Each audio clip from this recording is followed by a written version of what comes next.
You can't allow the fear of failure to live your life. That is a signature and a quote that I have had on one of my email accounts for umpteen years. And recently I realized what a hypocrite I am because I have been allowing the fear of failure to live my life. But that's up until now. What exactly is fear anyway? And how does one overcome fear? In this video, I will tell you what I did in order to conquer some of my fears.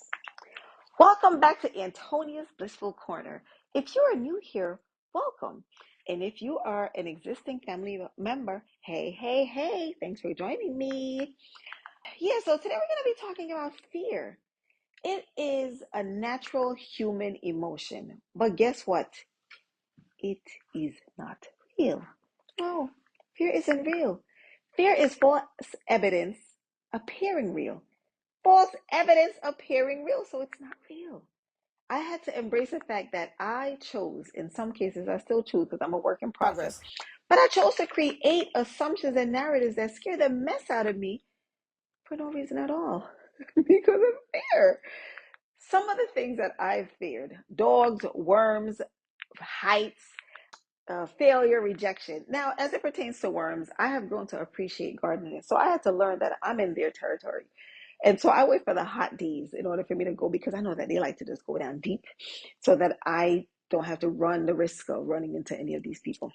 Heights, I love to fly. My seat of preference, the window seat. I like to keep the window open so that I can look outside.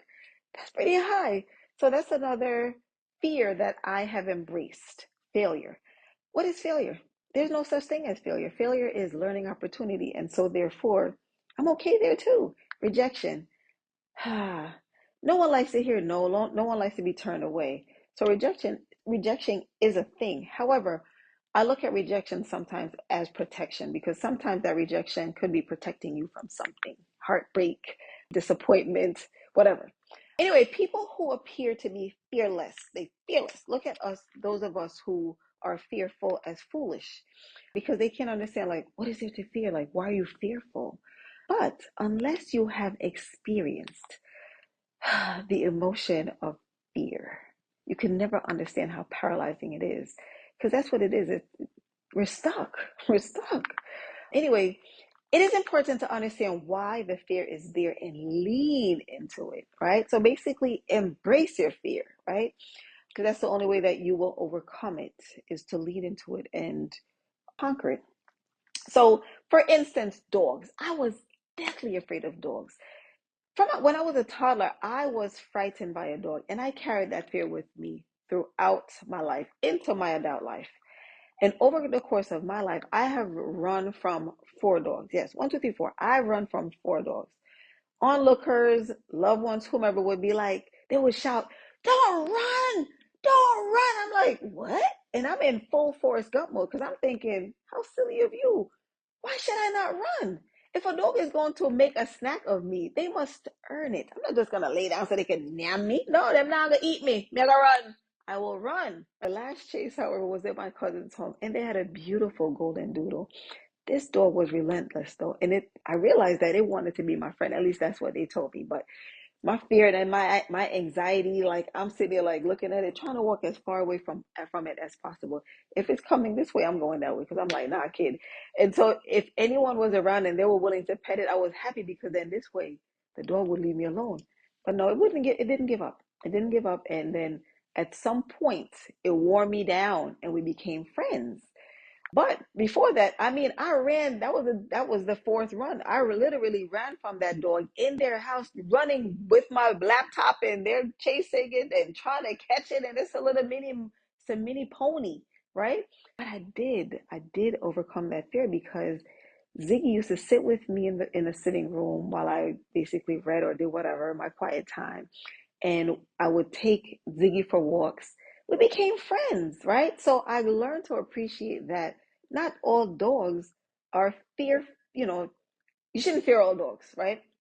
And that is true for me also when I'm in England, when I go to the park and the dogs are off leashes. They're running around freely, frolicking, having a good time with their dog friends and fetching balls. They're not looking at human beings, like they're not chasing, they're not barking. I'm like, oh, was a beautiful thing. But nevertheless, when I'm here at home, yes, I do fear dogs, especially the big ones, even if they're on leashes and behind fences. Like when they're barking, I cross the street, just like how I cross the street when I see people that I don't want to talk to. It's just how it is. But yes, so that's one of the areas where I overcame that fear of dogs. Overcoming fear is a process, though, and it requires you to take action. Set a clear and achievable goal. Break it down to bite-sized pieces so that it's manageable. Make manageable steps so that you can begin tackling right away whatever it is that you fear. Push through and slowly build courage. It's funny because I actually can be courageous for someone else. If someone else is finding difficulty, if they have a fear of doing something, I can be bold and brave and do it for them. But for some reason, I had difficulty showing up for myself in the area of being fearless. But that's until now because I'm working on myself. I've seen progress, especially since I have been on this journey of self-discovery. I'm learning a lot. Be willing to step outside your comfort zone. It might seem like mission impossible, but it is the first step towards growth that's the most important. That first step towards growth will bring you new opportunities. This is where you have to bet on yourself and know, you have to just know that it'll be okay. That's what I tell myself. Like, what's what can happen? Like, what is the worst that can happen? Right? You need to go speak to that person. And if they don't want to talk to you, what's the worst that can happen? At least you tried, right? Because every time you make an attempt to do something, it makes you more brave and bold for the next time, right? That's what's been working for me. So remind yourself that fear is an emotional response to perceived threats or danger. Perceived, they're not real. Sometimes those threats can often trigger caution and protective behaviors, which isn't bad because it's good to be cautious, but just no one understand that these fears are not real. So take, for instance, it's like having on a blindfold and being afraid to take a step because you're convinced that taking a step might lead you into a pit, right? So you're thinking danger, danger. And when no one told you that there's any danger, it's like you created this danger. So when there's no evidence of danger, why fear, right? This is where your faith also comes in because if you are a believer, why fear, right? All of this is inside your head. All this is inside our heads. But it's okay because we're going to get better. So instead of thinking that there's a pit or danger while you have on this blindfold, tell yourself that it's a freshly cut lawn or it's sand at the beach and just walk faithfully within your power, right? So be brave. Understanding that these beliefs might not reflect true circumstances, you can challenge and manage your fears more effectively, realizing that what you fear may not be as threatening as it seems. Because of fear, sometimes you can delay or I don't know, sometimes even basically like just block your blessings and miss opportunities. So instead of embracing fears, choose to live in faith instead of fear. Comment below. Let me know, have you had any fears? And if so, how did you overcome them? Have you overcome them?